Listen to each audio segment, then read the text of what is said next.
వారు అడిగింది ఏంటో స్వామికి తెలుసు.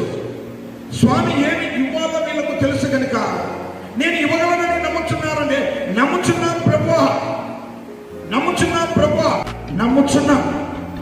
అడిగింది కన్నులు ఇవ్వమని అడగలేదు. మళ్ళీ వారు సమాధానంలో మా కన్నులు స్వామి అని అడగలేదు. అంత అంతర్మదనంలో జరిగిపోయింది. అక్కడ ఉండే వారి ఊహలకందరికి రీతిగా దైవ జ్ఞానంతో దేవుడు అడిగాడు.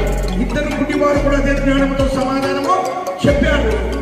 వారు అడిగింది ఏంటో స్వామికి తెలుసు, స్వామి ఇచ్చినది ఏంటో వీరికి తెలుసు.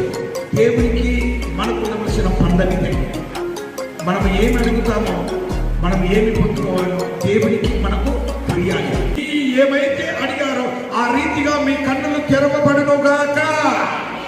ఏమైతే యేసు స్వామిని నీవు అడగడానికి సిద్ధపడ్డావో, ఏది కావాలని స్వామిని నీవు అడగాలని సిద్ధపడ్డావో, ఇదిగో నీ కుటుంబ విషయమా, నీ పిల్లల విషయమా, మరి పెద్ద చెందుతున్న నీ బాధ విషయమా, కుటుంబంలో జరిగినటువంటి అనేక సమస్యల విషయమా, ఏదైనా సరే స్వామి అంటున్నాడు, అమ్మా నేను ఇది చేయగలనని నీవు నమ్ముచున్నావా? నేను ఇది చేయగలనని నువ్వు నమ్ముచున్నావా? వెంటనే మనోట స్వామి ఇది నీవు చేయగలవు, నేను నమ్ముచున్నాను. వెంటనే స్వామి అంటాడు, నీ నమ్మిక చొప్పున, నీ నమ్మిక చొప్పున నీ రోగము బాధమును గాక, నీ నమ్మిక చొప్పున ఇదిగో నీ కుటుంబం అంతా చక్కదిద్దబడును గాక. ఇదండి